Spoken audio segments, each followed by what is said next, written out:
지난 정부 또 그전 정부도 200만 채가 넘는 주택 공급을 약속했지만 잘 되지 않았습니다. 서울에서 조금만 멀어져도 분양이 잘 안 되고 그러니 건설사들이 아파트를 짓지 않습니다. 수요가 서울처럼 한 곳에만 몰려 있어서 주택 공급이 잘 안 됩니다.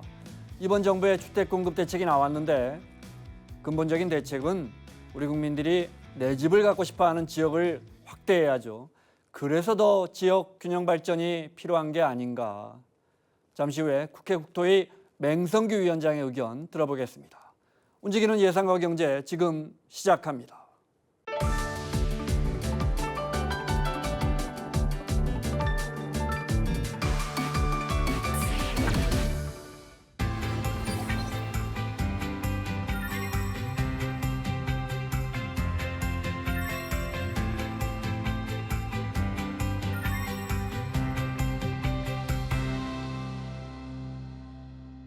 우리 빵값이 너무 올라서 빵플레이션이라는 말까지 나오나 봅니다. 한 주간의 경제 흐름 설명해 주시는 분이시죠? 서울경제 박시은 기자 자리했습니다. 어서 오세요. 안녕하세요. 네, 우리 빵값이 다른 나라에 비하면 진짜로 비싼 겁니까?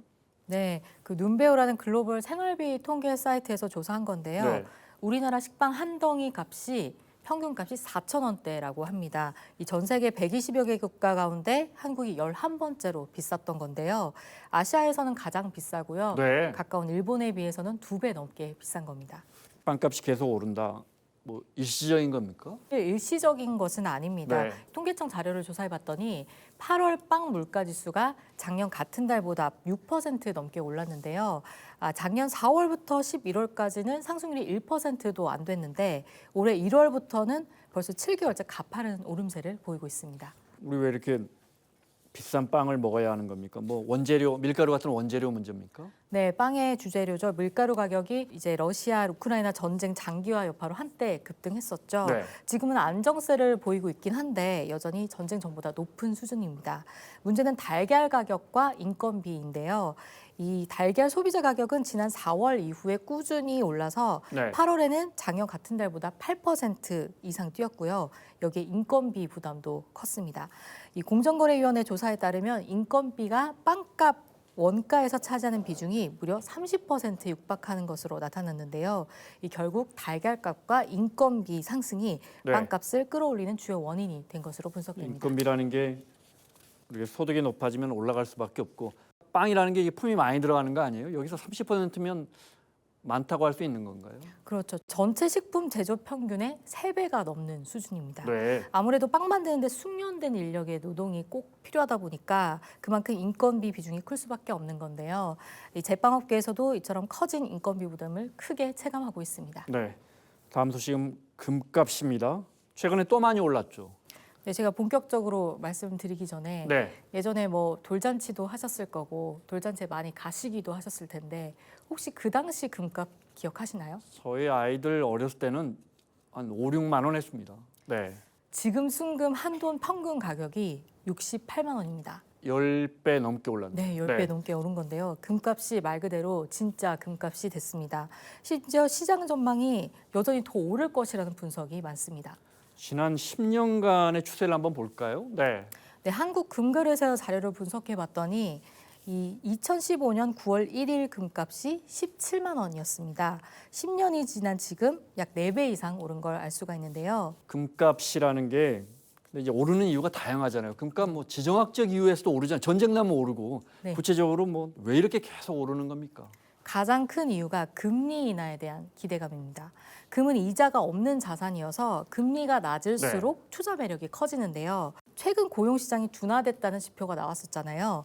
곧바로 금리 인하 전망이 커지면서 그랬죠. 금값도 오르기 시작한 겁니다. 여기에 경제 불확실성도 영향을 주고 있는데요. 트럼프 대통령이 연준 의장을 공개적으로 비난한 적이 있잖아요. 그러면서 달러에 대한 신뢰가 흔들리고 있다는 우려가 나왔었죠. 그러면서 반대로 금의 안전자산으로서의 가치가 더 부각이 된 겁니다. 네. 또 시중에 돈이 많이 풀린 상황에서 저금리 기조가 이어지다 보니 네. 투자자들의 금값 상승을 기대하면서 투기적 요소도 커졌습니다. 요새 ETF 같이 뭐 쉽게 투자할 수 있는 상품도 늘어나다 보니까 일반 투자자들의 접근성도 높아진 게 금값을 끌어올린 요인이 됐습니다. 말씀하신 것처럼 시중에 흔히 우리가 이제 화폐 공급 유동성이라고 말하는 M2가 10년 동안 한 2배, 그러니까 시중에 돈이 한 10년 동안 2배 풀렸거든요. 그러니까 그런 돈들이 부동산에도 가고 증시에도 가고 또 금 이런 데도 오는 게 아닌가 그런 네. 생각이 들어요. 네, 그래서 전문가들은 당분간 금값 상승세가 이어질 것으로 보고 있습니다. 우크라이나 전장 평화협정이 지연되고 있고 네. 또 각국 중앙은행도 금 매입을 늘리고 있기 때문인데요. 보통 전쟁 같은 지정학적 위험이 커지면 안전자산인 금값은 뛰는 경향이 있습니다. 또 최근에 골드만삭스가 보고서를 냈는데 네. 내년 중반까지 금 현물 가격이 온스당 5,000달러에 이를 수 있다. 이런 전망을 내놨습니다. 네. 알겠습니다.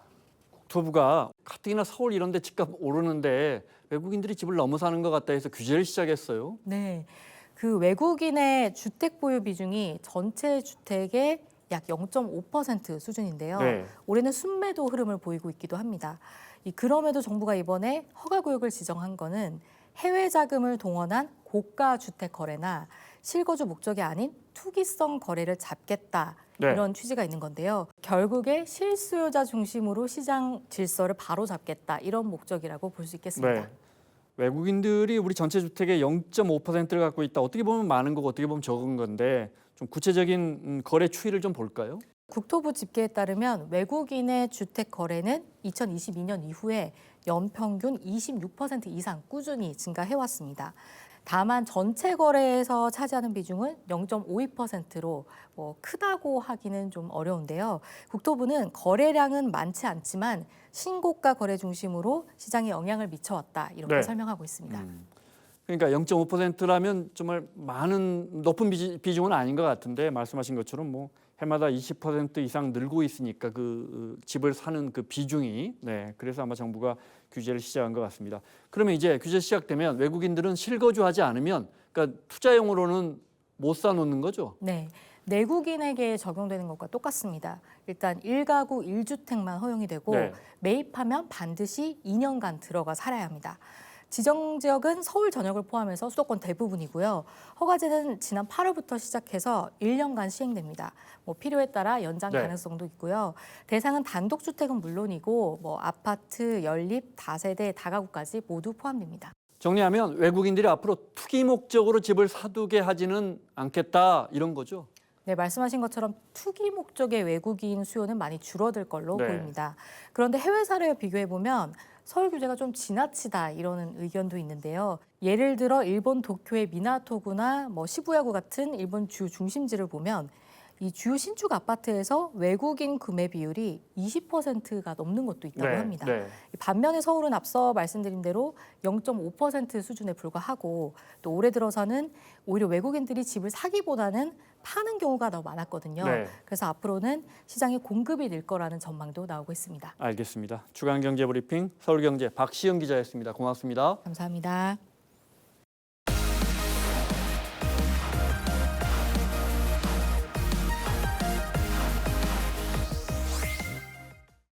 AI가 우리 곁에 성큼 다가왔다고 하는데 실제 AI 일상에서 얼마나 사용하고 계시는지요? 오늘은 급성장하고 있는 우리 AI 시장 살펴봅니다.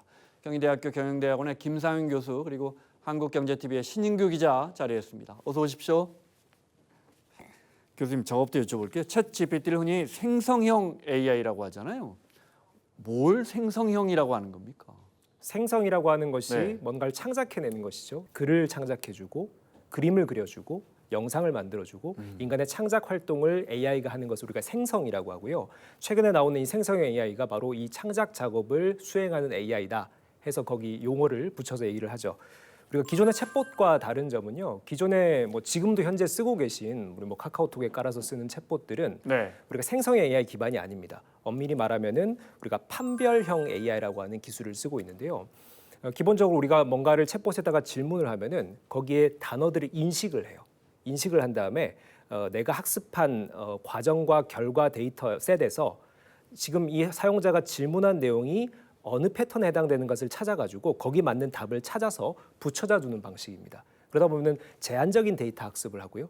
그리고 이제 이런 규칙을 기반으로 응답을 하는 특징이 있는 것이죠. 자, 근데 생성형 AI는 네. 거대한 데이터를 학습해가지고요 스스로 규칙을 만듭니다.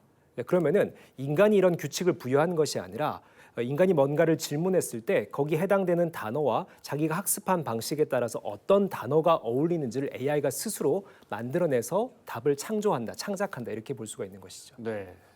저 교수님 말씀 듣다 보니까 제 질문이 하나 생기는데요. 예전에 왜 전격 제트 작전이라고 그 자동차죠 키트가 막 스스로 움직이면서 주인공도 구해주고 하는 외화가 히트를 쳤잖아요. 그러면은 여기 나오는 키트는 자율주행 기능이 있는 AI 챗봇입니까? 아니면은 그거 자체가 하나의 생성형 AI로 봐야 되는 겁니까? 네, 저도 어린 시절에 전격 제트 작전 많이 좋아했었는데요. 지금 생각해 보니까 거기 나오는 키트라는 자동차에는 이 기존에 우리가 이제 그 최적화된 AI와 그리고 생성형 AI가 함께 결부되어 있다 이렇게 볼 수가 있을 것 같아요. 기존에 이제 최적화 AI라고 하는 것이 바로 자율주행 기술의 핵심 기술인데요. 뭐냐면은 전면에서 인식한 이 장면을 예를 들면은 뭐 자동차가 지나갈 수도 있고요. 네. 그다음에 행인이 지나갈 수도 있고요. 이걸 카메라나 혹은 다른 형태의 센서로 인식을 합니다. 이것이 무엇에 해당되는지를 답을 찾아내는 거예요. 그런 다음에 이 답을 생성형 AI에다가 집어넣죠. 그러면은 이것을 피해가야 될 건지 아니면 앞에 가서 서면 되는 것인지 좌회전을 해야 되는 것인지를 새로운 전략을 수립하는 것이죠. 그래서 이 자율주행 기술과 이 생성형 AI가 결부돼서 키트라는 자동차에 인간과 소통하고 또 새로운 기술을 찾아내고 앞에 있는 장애물을 무엇인지 인식하고 이런 기술들이 함께 구현이 됐다라고 볼 수가 있는 것이죠. 그러면 주로 어떤 생성형 AI들이 나와 있습니까? 우리가 아는 건 이제 오픈 AI라는 회사에서 만든 챗 GPT 이 정도 알고 있는데 어떤 게 지금 제일 좀 앞서가고 있습니까? 지금 우리가 이제 보통 일반 소비자들이 많이 쓰고 있는 것은 챗 GPT죠. 네. 챗 GPT와 같은 어떻게 보면 좀 범용적이고 통합적인 AI 형태들 뭐냐면은 우리가 글을 작성할 때도 쓸 수 있고 그림을 그릴 때도 쓸 수 있고 또 일부 영상을 만드는 기능들도 포함되어 있는 AI들이 있습니다. 네. 그러니까 챗GPT와 가장 적수라고 할 수 있는 것이 구글의 제미나이라는 툴도 들 수가 있죠. 자, 그런데 요즘에 특히나 이제 뭐 스타트업이나 중소기업에서 발표되는 이 글로벌 탑 중소기업들이 발표하는 AI들은 특정 데이터 포맷에 국한하는 특화된 AI들이 많아요. 네. 예를 들면은 이제 영상에만 특화된 뭐 클링 AI라는 툴도 있고요. 혹은 또 이런 우리 퍼스펙티브 AI라고 해서 이것이 이제 주로 글 작성하고 논리적으로 구현하는 데만 특화된 또 툴이 있고요. 또 이미지를 만들어주는 뭐 미드전이라든지 네. 스테이블 디퓨전이라든지 우리가 글로 쓰면은 그림을 그려주는 툴이죠. 이런 어떤 특정 데이터 포맷에 국한된 AI와 또 종합적인 여러 네. 기능들을 복합적으로 쓸 수 있는 AI가 지금 막 상호 경쟁을 하고 있습니다. 그러니까 챗 GPT나 제미나이처럼 이것저것 다 적당히 잘하는 AI가 있고 아주 특화된 것만 잘하는 AI가 있다. 구체적으로 좀 AI별로 좀 설명을 좀 해주시면요. 네, 기본적으로 이제 챗GPT와 제미나이 같은 경우에는 가장 거대한 자료를 학습을 했습니다. 그 자료에는 우리가 이제 문서 자료도 있고요, 또 그림 자료들도 있고, 네. 영상 자료들도 있습니다. 그러다 보니까 이것이 이제 데이터 포맷에 국한하지 않고 다양한 인간의 지시 사항을 수행을 하는 것이죠. 뭐 예를 들면은 우리가 이제 챗GPT를 가지고 글을 그림으로 바꾸고 이 그림을 다시 영상 툴에다가 집어넣으면은 그것을 영상으로 만들어줍니다. 그러니까 이런 종합적인 작업들을 단계적으로 수행할 수 있는 범용적인 툴로서 우리가 챗GPT와 제미나이가 대표적인 사례라고 할 수가 있고요. 앞서 말씀드린 뭐 영상을 만들어주는 클링 AI, 또 그림을 그려주는 미드전이나 스테이블 디퓨전뿐만이 아니라 우리가 이제 개발자들이 코딩할 때 사용하는 뭐 코파일럿이라는 혹은 이제 커서라고 하는 또 툴도 유행을 네. 하고 있습니다. 이것은 이제 개발자의 기능이나 명세 구현들을 실제로 이제 텍스트로 집어넣으면은 이걸 코드로 짜주는 역할을 하거든요. 개발자의 창작을 대신하는 AI죠. 네. 이처럼 여러 특수 목적에 특화된 AI 툴과 범용적인 여러 기능들을 통합적으로 수행할 수 있는 툴이 지금 자웅을 겨루고 있는 시장 상황이라고 할 수 있겠습니다. 코딩만 해도 불과 몇 년 전까지는 다 우리 어렸을 때부터 배워야 한다고 했는데 지금 말씀하신 것처럼 그냥 간단한 AI는 뭐 너무 순식간에 그걸 만들어 버리니까요. 정말 시대가 빠르게 변하고 있습니다. 자, 데이터를 입력하고 스스로 전략을 짜서 뭔가 답을 도출해내는 이 생성형 AI에 대해서 여쭤보고 있는데 예를 들어 우리가 구약 성경을 요약해줘 하면 정말 순식간에 요약해주잖아요. 너무나 간단하게 요약을 해주는데 그 데이터는 어떻게 입력이 되고 이 어떤 원리로 이게 그 답을 찾아내는지 그 작동 과정을 좀 설명을 해주시면요. 네, 챗GPT로 예를 들면은 이제 오픈 AI가 테크니컬 보고서에서 이 내용을 밝힌 적이 있는데요.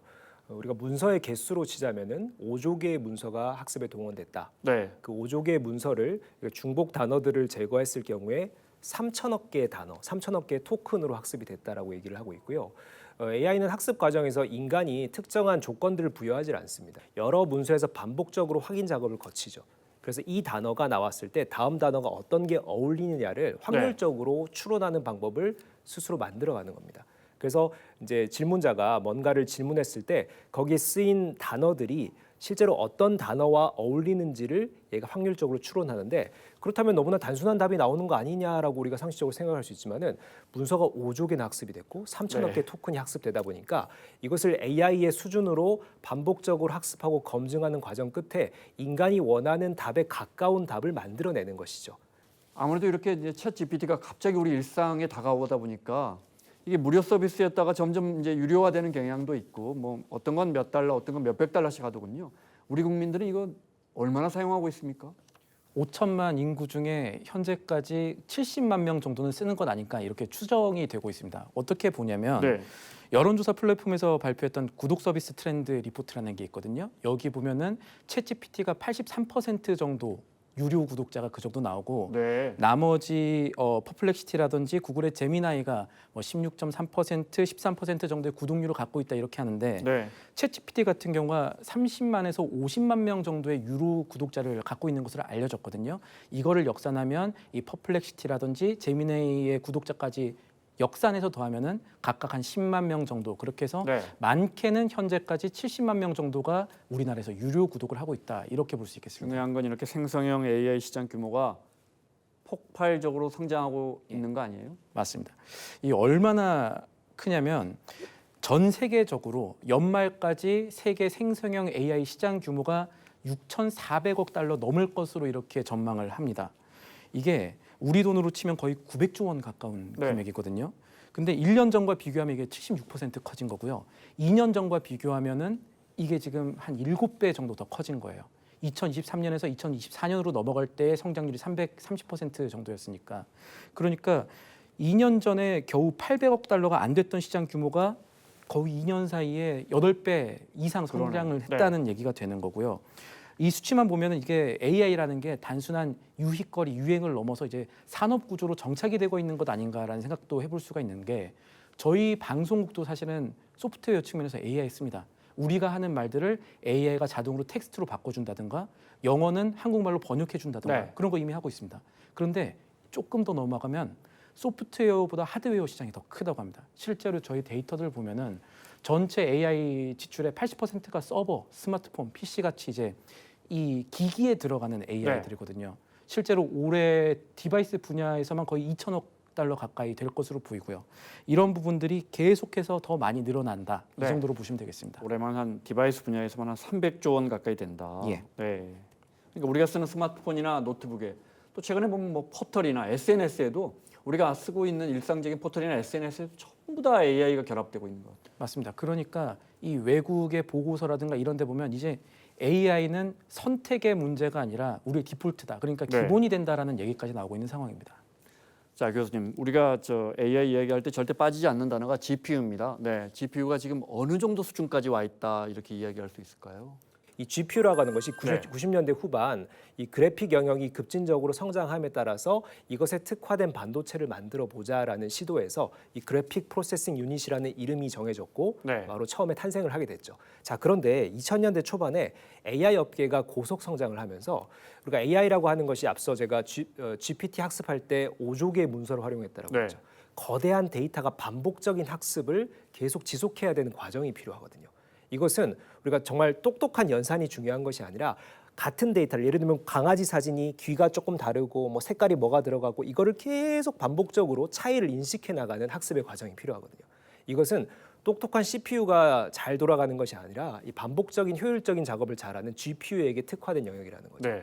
그래서 2010년대 전후로 AI 업계에서 이 딥러닝이라는 데이터 학습 과정에 이 GPU를 기반으로 세팅을 하게 되었고, 바로 이 GPU가 AI 반도체로 지금 불리게 된 이유고, 엔비디아가 여기서 주도권을 잡으면서 네. 엔비디아가 이렇게 고속 성장하는 계기가 된 것이죠. 엔비디아 한 10여 년 전, 한 15년 전에 이렇게 게임 그래픽 카드 만들던 회사가 지금 말씀하신 것처럼 이렇게 GPU에 이제 거의 뭐 독점적으로 거의 글로벌 시장에서 애플과 겨룰 만큼 뭐 예. 세계에서 제일 큰 기업이 되고 있는데 이 독주는 계속 갈까요? 이미 시가총액으로 보면은 세계 1위 기업이 엔비디아가 됐죠. 그리고 조사들 보면은 한동안 GPU 시장에서 엔비디아 독주는 계속될 것 같습니다. 올해 2분기에 전 세계 데스크톱의 그래픽 카드 GPU 시장에서 엔비디아 점유율이 94% 정도 됐습니다. 네. 인텔은 0% 나왔고요. AMD도 열심히 한다 그러는데 한 6% 정도밖에 안 나왔거든요. 그러니까 이 부분에 대해서는 엔비디아가 평정을 했고 이 체제 깨기 쉽지 않을 거다라는 생각은 해볼 수가 있는데 다만 이 질문하신 부분에서 한 걸음 더 나아가 생각해 볼 부분이 있을 것 같아요. 앞으로 이제 AI 수요는 점점 더 커질 건데 시간이 더 지났을 때도 기업들이 여전히 AI를 엔비디아의 GPU로만 의존을 할까 하는 점을 생각해 볼 수가 있겠습니다. 그게 무슨 말이죠? 이게 무슨 얘기냐면 지금까지 주식을 시장을 좀 보면 알 수가 있는데 엔비디아 그동안은 너무 좋았잖아요. 네. 최근 한 달간 엔비디아 이 주가 상승률이요. 마이너스 7.88%였습니다. 반대로 이 브로드컴이라는 기업이 있습니다. 네. 이 기업은 뭐 하는 기업이냐면 AI 반도체를 만드는데 A식이라고 맞춤형 AI 반도체, 그러니까 GPU가 아니라 XPU라고 불리는 뭔가를 만들어내는 곳이에요. 여기가 많이 올랐습니다. 13% 정도 올랐거든요. 같은 기간 지금 차이가 나고 있는 건데 주가는 미래를 반영한다고 하지 않습니까? 그러니까 시장에선 앞으로 이 AI라는 큰 시장에서는 엔비디아의 독주 체제가 GPU에선 유지가 되겠지만 네. 더 큰 시장에서는 어쩌면 깨질지도 몰라라고 생각을 한다는 거죠. 그래서 이런 부분들도 우리가 AI 관련한 미래를 볼 때 생각해 볼 만한 데이터가 아닌가 합니다. 네. 교수님, 그리고 우리가 이제 딥시크로 기억하는데 중국의 AI 기술력은 어디까지 왔습니까? 결론부터 말씀드리면은 미국이 독보적으로 AI 업계 1위를 차지하고 있다라면 100점 만점으로 치면요. 중국은 지금 80점 정도까지 네. 쫓아왔다. 사실 뭐 1, 2년 전만 해도 중국과 미국의 격차는 2, 3년 이상 존재한다라는 것이 업계의 얘기였거든요. 근데 최근에 이제 딥시크 열풍을 보면서 이 중국이 미국의 뭐 이제 엔비디아 반도체 규제라든지 그러니까 AI 생태계에 완전히 분리 전술을 쓰고 있는 것에 오히려 독자적인 생태계를 구축하는 것으로 대응함으로써 네. 이것의 결과들이 성과들이 나타나고 있다. 그래서 이제 미국의 AI 업계가 깜짝 놀란 것이 딥시크뿐만이 아니라는 겁니다. 예를 들면은 바이두의 어니봇이라는 거대 언어 모델도 상당한 성능을 지금 보여주고 있다라는 것이거든요. 네. 중국을 밀어내기 위한 미국의 전략이 오히려 반대급부로 중국의 자생력을 키워주는 것이 아닌가라는 좀 미국 기업들의 우려가 있는 것이죠. 네. 중국의 AI 기술이나 반도체 기술이 더 이상 못 올라오게 누르려는 미국의 그런 정책이 오히려 스스로 성장하는 기반을 만들고 있다. 네, 맞습니다. 네. 알겠습니다. 중국의 기술력을 무시할 수 없다는 단적인 자료들이 있다면서요? 예, 이 세계 지적재산권 기구 WIPO의 자료가 있었습니다. 여기 따르면 생성형 AI 특허 제일 많이 낸 나라가 미국이 아닙니다. 중국이에요.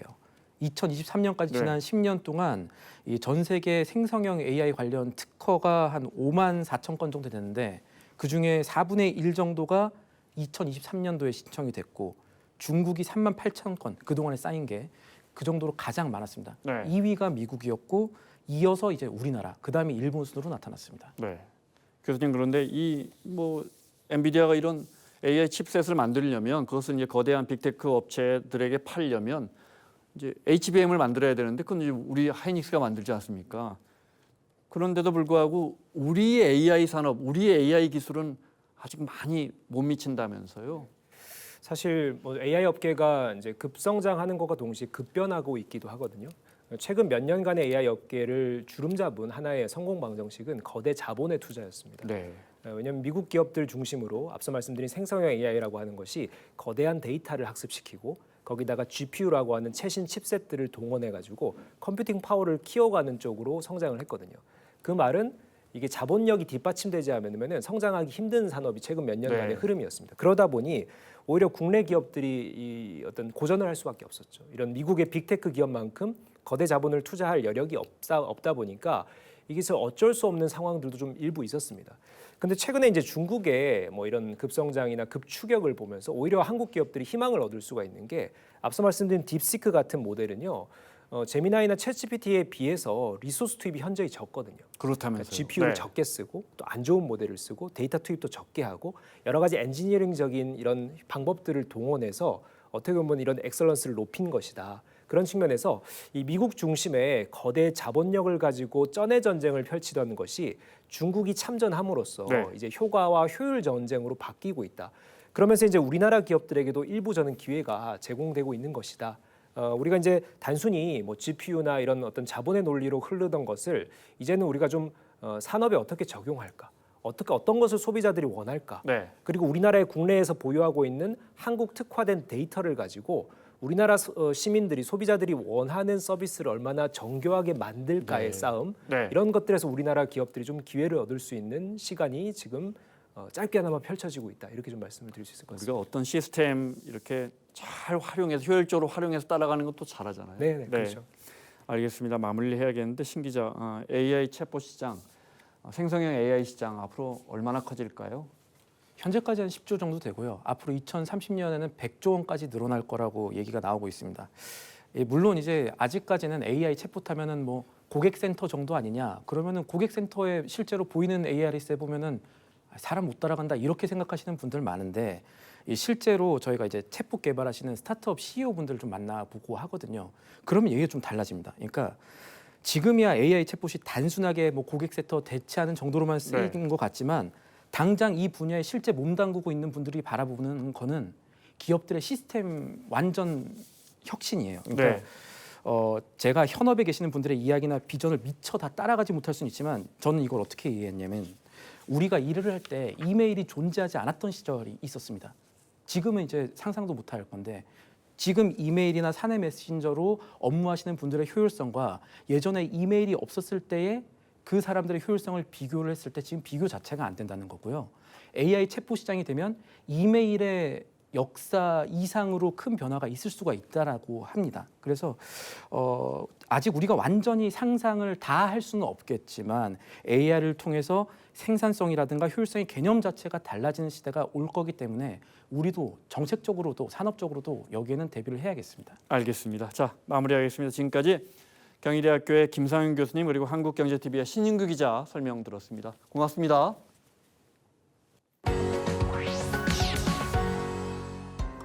배드뱅크라는 말 들어보셨나요? 해석하면 나쁜 은행이니까 문제가 많은 은행을 말하는 것 같은데요. 하지만 절대 아닙니다. 배드뱅크는 은행이 안고 있는 부실 채권을 모아 관리하는 특수기관을 말합니다. 이렇게 하면 은행은 건전성을 회복해서 정상적인 영업을 이어가고 채무자는 빚을 줄이거나 분할 상환할 수 있는 기회를 얻을 수 있게 됩니다. 그만큼 금융시장의 불안을 줄이고 경제 전체의 충격을 완화하는 효과가 있습니다. 피치 못할 사정으로 빚이 쌓인 자영업자와 소상공인들이 계속 신용불량자로 남게 된다면 경제에 타격이 있을 수밖에 없는데요. 그 빚의 일부를 탕감해주고 재기할 기회를 주는 게 배드뱅크를 시행하는 주 목적입니다. 이름은 배드뱅크지만 사실은 금융 안정에는 꼭 필요한 안전장치라고 볼 수 있습니다.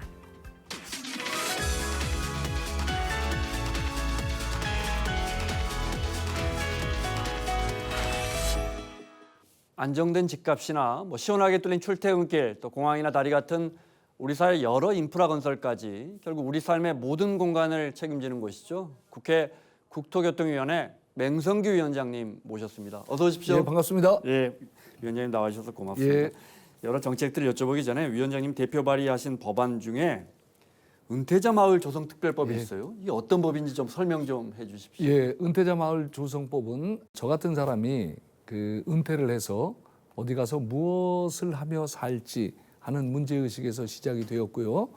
2015년에서 16년 제가 강원도 부지사를 할 때 순천 속초간 고속철도의 예비타당성이 통과가 됐고 예비타당성이 통과가 돼서 그 노선상에 있는 화천 양구 인제 속초에 이 산업이나 이 사람들이 모여서 역세권을 개발하는 것이 좋겠나 하는 검토를 한 적이 있습니다.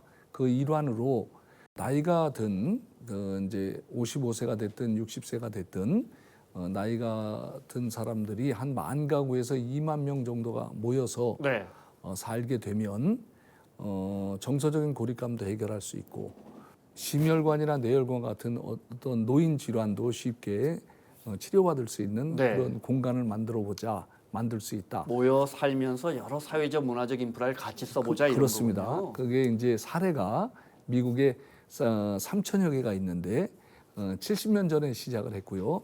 가장 큰 것이 24,000 가구에 한 4만 명 정도가 사는 도시가 있습니다. 그 도시에는 구성원들이 할 수 있는 액티비티, 그 활동이 한 100여 가지 이상이 되거든요. 네. 자기가 하고 싶은 걸 가서 그냥 하루 종일 아니면 1년 내내 다양하게 활동을 하는 거예요. 너무 부럽더라고요. 네. 그리고 그 마을에 종합병원이 있어서 치료도 받을 수 있고 그런 것을 우리 사회에도 도입을 하자. 저출산 고령화 시대에 반드시 우리 사회가 갖춰야 될 어떤 제도다라고 네. 생각을 했고요. 이렇게 은퇴자 도시를 도입을 하게 되면 그 구성원들이 그 정서적인 고립감은 당연히 해결이 되고요. 인구가 소멸되는 지역에 인구 소멸에 대한 어떤 방어 효과가 될 수 네. 있고요. 수도권에서 한 5천 가구 정도만 이사를 해도 수도권에 5천 가구의 주택 공급 효과가 생깁니다.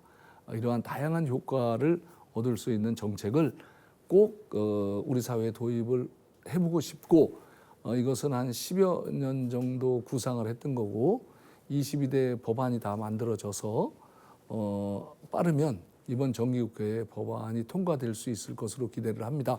물론 법안이 통과된다고 해서 기대한 거에 바로 효과가 나타나는 건 아니고 지속 가능하게 이러한 은퇴자 도시를 우리 사회에 안착시키는 것이 제가 정치를 하는 어떤 의무이자 책임감이라고 생각을 하고 꼭 한번 제도를 우리 사회에 안착시켜 보도록 하겠습니다. 알겠습니다. 기대하겠습니다. 예. 자, 우리 국토교통이 한 해 집행하시는 예산이 예. 60조 원이 넘는다. 제가 이렇게 들었거든요. 예. 이 거대한 예산은 주로 어떤 정책에 투입됩니까? 예, 그 국토교통 예산은 크게 두 가지에 집중적으로 쓰이게 되는데요. SOC 확충과 주거복지 예산입니다. 네. 내년도 국토교통부 예산은 62조 5천억 규모로서 정부 전체 예산 728조의 한 8.6% 정도를 차지하는데요. 한 20조 9천억 정도가 SOC 확충에 쓰이고 41조 6천억 정도가 사회복지 예산, 즉 다시 말해서 공공주택 건설, 전세 사기 예방, 네. 그다음에 뭐 청년, 그다음에 신혼주택 이분들에 대한 주택 공급과 같은 다양한 분야의 사회복지 분야의 예산이 집행되게 됩니다. 네. 우리 프로그램에서만 좀 가능한 질문 같은데 최근에 국토교통위에서 산불 피해 추경안 5천억 예, 예. 통과시키셨어요. 예. 네. 이 추경안이 왜 근데 국토교통위에서 통과가 되죠? 산불처럼 재난재해의 경우에는 네. 산림의 복구는 당연히 산림청 예산으로 편성이 돼야 되는데 도로가 파손된다든지 주택이 멸실된다든지 기반 시설에 관한 예산은 그렇군요. 소관부서 예산으로 편성이 됩니다. 네. 그래서 다양한 부서의 예산으로 편성되는 어떤 재난에 관한 복구는 관계부처 그리고 관계 국회위원회가 서로 협조를 해서 네. 가장 효율적으로 예산이 집행되도록 그렇게 편성돼서 네. 집행이 됩니다. 알겠습니다. 자, 며칠 전에 나온 우리 정부의 주택 공급 정책 국토부에서 차관까지 하시고 오랫동안 예. 우리 국토 정책을 펼쳐 오셨으니까 그 중에 정부가 이제 한 5년 동안 135만 채를 집중적으로 수도권에 공급하기로 했거든요. 근데 이제 너무 서울에 집중되는 거 아니냐? 왜냐하면 수요가 서울에 있으니까 이 문제도 좀 여쭤보고 싶고 또 수도권에 그 동안에 지난 정부도 보면 공급을 열심히 하려고 했는데 차라리 주택 공급이 잘 안 되는 이유가 수도권에서 서울만 조금 벗어나면 이게 수요가 없어서 잘 진행이 안 되거든요. 이런 문제를 좀 어떻게 해결하면 될까요? 예, 지난 일요일 날 이재명 정부의 첫 주택 공급 정책이 발표가 됐는데요. 연 27만 호에서 5년간 약 한 135만 호 주택을 공급하는 네. 것으로 발표를 했습니다. 이번 정책 발표는 기존에 있던 정책과는 좀 다르게 실행력이 높여졌다고 판단이 됩니다. 즉 다시 말씀드려서 주택 공급을 LH가 주도적으로 네. 공급을 하고 기존에 주택 공급에서 좀 미흡했던 제 3기 신도시의 공급 같은 것도 좀 주민 보상을 좀 원활하게 하고 네. 절차를 좀 단축해서 공급을 늘려가겠다는 것이 핵심입니다. 특히 이제 서울에 사람이 몰리고 그거에 따라서 주택 가격이 상승하는 것은 교육, 문화, 복지, 의료 같은 모든 혜택이 네. 집중되어 있다고 봅니다. 그래서 근본적으로는 지방 균형 발전을 통해 지방에서도 서울의 강남과 같은 그런 역할을 할 수 있는 곳들을 많이 만들 수가 있다면 네. 수도권의 집중의 완화에 큰 기여를 할 수 있다고 보는데 역대 정부에서도 계속 그런 시도는 했지만 큰 성과를 못 거둔 게 사실입니다. 네. 그래서 지금은 당장에 이제 어떻게 서울을 중심으로 해서 수도권의 주택 문제가 많이 어렵기 때문에 이것을 해결하는 데 집중을 하고 그와 병행해서 지역 균형 발전을 통해 수도권으로 몰리는 수요를 분산시키는 정책도 병행해야 된다고 판단합니다. 의원님 지역구신 인천 남동갑 이런 부분도 마찬가지고 예, 예. 지금 지역 광역시의 구도심이 전혀 개발이 굉장히 힘들거든요. 이런 부분은 좀 어떻게 할까요? 신도시나 주변만 여전히 경기가 좋고 구도심은 정말 개발도 안 되고 정비사업 추진조차도 안 되는 곳이 많거든요. 그러니까 제 지역구에는 이제 구도심은 도시가 성장하면서 그 신도시가 개발되고 계속 낙후돼 올 수밖에 없는 그런 구조를 가지고 있습니다. 네. 받는 이제 불편함이나 그게 이제 생각보다 굉장히 크시거든요. 그래서 이제 그 문제도 당연히 이제 해결이 돼야 되고요. 그런 방향으로 네. 저희 상임위에서도 의원님들과 머리를 맞대고 협의를 해 나가고 있습니다. 이게 그 전국에 있는 원도심, 구도심을 하루 아침에 뭐 신도시급으로 뭐 바꿔낼 수는 없겠지만 구도심에 살고 계신 분들이 그 지역에서 지역적인 특성을 가지고 살아가실 수 있도록 좀 더 지원을 좀 강화하는 문제라든지 구도심에 스타트업 기업이라든지 지원센터 등을 유치를 해서 젊은 친구들이 가서 같이 생활하면서 직업적으로 활동을 해나갈 수 있는 네. 그런 여건을 마련한다든지 해서 지역적으로는 큰 틀의 방향이 잡히면 그런 것도 보완이 될 텐데 지난 문재인 정부에서 도시재생이라는 이름으로 구도심을 좀 활성화시켜 보려는 정책 시도가 있었는데 네. 그것이 정책 목표를 충분히 달성했다고 보기는 어렵습니다. 그래서 그러한 경험들을 바탕으로 해서 원도심이나 구도심을 활성화시킬 수 있는 방안을 적극적으로 모색해 보도록 하겠습니다. 네. 이 질문을 꼭 드려야겠습니다.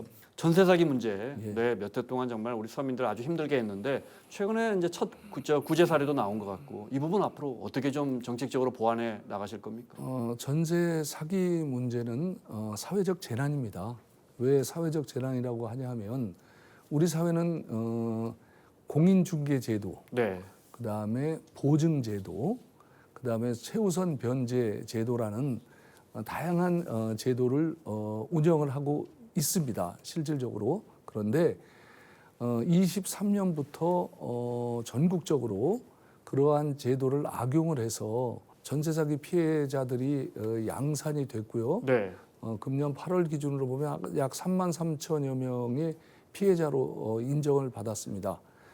그런데 이분들 입장에서 보면 재산을 자기 의지와 전혀 관계없이 잃어버린 거거든요. 이런 것은 사회가 막아야 줘야 된다고 생각합니다. 네, 네. 그러니까 이제 두 가지 방법이 있는데요. 하나는 전세 사기로 피해를 보신 분들에게 적절한 보상을 통해서 재개하실 수 있는 방안이 마련돼야 하고 또 하나는 다시는 우리 사회에서 전세 사기 같은 어떤 집단적인 사기가 발생하지 않도록 제도 보완을 하는 문제입니다. 피해자들을 구제하는 문제는 저희가 21대도 그렇고 이제 법안을 만들어서 시행을 했는데 22대 들어서 작년 8월에 여야 합의로 개정안을 만들었습니다. 이 피해 구제를 좀 확대하고 하는 개정안을 만들었는데 작년 8월에 만들어진 법은 여야가 합의로 통과시킨 최초의 민생 법안입니다. 그 당시를 다시 되돌아보시면 법안이 만들어지고 제2 요구권을 행사하고 네. 법이 폐기되고 그런 순서로 이제 여야 갈등이 있었는데 전세 사기 특별법의 경우에는 여야 합의로 이제 법안을 만들어서 피해자들을 보호하는 데 초점을 만들었어요. 근데 이제 그게 충분치 않아서 금년 5월에 법의 기간을 이제 2년 동안 연장하는 이제 법으로 개정안을 다시 했고요. 그렇지만 아직도 충분하지가 않습니다. 그래서 전세 사기는 사회에서 있어서는 안 될 그런 사회적인 재난이기 때문에 피해자들을 적절하게 빨리 구제를 하고 다시는 피해가 발생하지 않도록 제도 보완을 하는데 제가 생각할 때는 가장 중요한 제도 보완 중에 하나가 우리가 통상적으로 부동산 거래를 할 때는 공인중개 제도를 활용을 하거든요. 그러면 공인중개를 최소한 거친 계약은 기본적으로 보호를 받아야 된다고 생각을 합니다. 그런데 공인중개를 거친 계약도 보호를 받지 못하는 허점이 많이 있거든요. 전세 세입자가 피해를 받을 상황이라면 그 전에 공인중개사가 정부의 허가를 받은 공인중개사가 그것을 찾아내서 그 계약이 이루어지지 않게 만들어야 그렇죠. 한다. 이제 계약 단계부터 좀 더 공인중개라는 틀에서 보호를 받고 만일에 공인중개를 이용했는데도 피해를 입으면 일단 공인중개 제도 틀 안에서 피해 보상을 하고 그 책임자에게 구상을 하는 그런 틀을 만들면 상당 부분의 전세 사기를 막을 수 있다고 판단을 하거든요. 근데 지금은 공인중개사 분들도 일단 그런 역할을 할 수 있는 틀이 없습니다. 그래서 이제 공인중개사법 개정을 통해서 그분들에게 적정한 지위, 그러니까 신고를 하고 그 책임을 가지고 신고를 하고 자기가 계약한 것에 대해서 책임을 지고 전세 사기를 막아야 되고요. 막을 수 있다고 저는 판단을 합니다.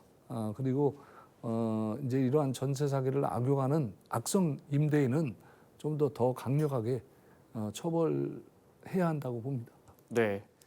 교통 문제를 여쭤봐야겠습니다. 평생을 교통 분야에서 정말 실무자부터 차관까지 올라가시면서 대한민국 교통을 거의 일선에서 정책을 펼쳐 오셨는데 교통 문제 하면 우리 국민들이 이 정도 인프라 깔렸으면 되는 거 아니야? 우리나라 선진국에 비해 잘 깔려 있는 거 아니야? 뭐 철도, 도로며 항공이며 아직도 어떤 부분이 미약하다고 생각하십니까? 저희가 교통시설 특별회계라는 제도를 도입을 해서 도로, 항만, 철도, 공항 등에 관한 기본적인 SOC를 지속적으로 확충을 해왔습니다. 그래서 사회적으로 보면 아직도 물론 부족한 데가 있긴 하지만 기본적인 사회 간접 자본 SOC는 이제 확충이 돼 가고 있다고 보는데 그러면 지역적인 예를 들어서 서울, 인천, 부산과 같은 대도시 내에서 도시 내에서의 SOC와 도시 간 SOC. 그래서 이제 도시 내에서 보면 대도시의 경우에는 뭐 환승 체계라든지 그다음에 뭐 고령자의 친화적인 교통시설의 설치 같은 것이 어느 정도 이제 이루어지고 있다고 보여지는데 이제 기본적인 SOC 확충까지 포함을 해서요. 그런데 이제 도시 간을 연결하는 SOC는 아직까지 상당히 많이 조금 부족한 것 같습니다. 그래서 앞으로 중점적으로 가야 될 것은 SOC 투자 정책의 방향은 도심 간을 연결하는 SOC 확충과 더불어 저희가 이제 그 도시가 발전하면서 기존에 있는 사회 간접 시설이 낙후를 했습니다. 그래서 이제 그 낙후된 사회 간접 시설을 현대화하거나 좀 개량하는데 중점적으로 예산이 집행될 것으로 판단을 합니다. 제가 알기로 지금 도시간의 저 광역 교통망 이야기하셔서 제가 알기로 의원님이 국토부에 계실 때 교통카드 이렇게 도시간 호환되게 만드신 게 의원님 아니십니까? 제가 그 공무원 생활을 하면서 가장 의미 있는 일 중에 하나가 광역 알뜰 교통카드를 전국 호환시키는 그런 정책을 수행을 한 겁니다. 제가 육상교통기획과장이었던 아마 2006년으로 기억을 하는데요. 그 당시에 국장님이 청와대 회의를 갔다 오시더니 교통카드 전국 호환을 하겠다 이렇게 이제 대통령에게 보고를 했다는 거예요. 너무 놀래가지고 준비가 하나도 안 돼 있었는데 예, 이제 마치 내일 실행할 수 있는 것처럼 네. 이제 하고 오셔서 그냥 부랴부랴 우리 직원들하고 같이 머리를 맞대고 전문가들 모시고 논의를 하는 과정에서 딱 10년 걸렸던 것 같습니다. 그러니까 10년 걸려서 이제 당초에는 시작이 버스에서 시작을 해가지고 버스하고 이제 네. 도로로 가고 이제 철도 지역 철도로 가고 이렇게 해서 지금 한 장의 교통카드로 전국에서 호환할 수 있는 그런 체계가 이제 완성이 됐고요. 우리 국민들의 대중교통 이용에 큰 기여를 하고 있다고 자부심을 크게 갖고 있습니다. 네, 알겠습니다. 끝으로 우리 국토교통위가 앞으로 가장 집중적으로 추진해야 할 과제랄까요? 정책 과제랄까요? 어떤 게 있을까요? 국토교통위원회는 민생을 책임지는 위원회입니다. 민생을 책임지는 위원회이기 때문에 가장 기본적인 것이라고 할 수 있는 주거 안정에 저희도 정부와 호흡을 맞춰 최선을 다하고자 합니다. 주거 안정을 위해서는 당연히 주택 공급이 적시에 이루어져야 되고 전세 사기와 같은 그런 사회적인 재난은 일어나지 말아야 한다고 생각을 합니다. 그와 동시에 저희가 지난 1년 동안 겪었던 항공기 사고, 네. 그다음에 건설 현장에서의 재난 사고, 다양한 사회적인 안전에 관한 이러한 사고들도 예방을 하고 사고가 재발되지 않도록 제도적인 보완 내지는 필요한 것은 적절하게 법률과 예산으로 지원을 해야 된다고 생각을 합니다. 그래서 민생을 책임지는 상임위원회의 위원장으로서 우리 상임위원회에 속한 30의 의원님들과 함께 네. 국민 삶의 질이 좀 더 나아질 수 있도록 분발을 하겠습니다. 네. 국토위가 잘해주셔야 진짜 말씀하신 것처럼 우리 국민들 일상이 편안해집니다. 예. 네. 자, 국회 국토위 맹성규 위원장의 말씀 들었습니다. 오늘 자세한 설명 고맙습니다. 예, 감사합니다.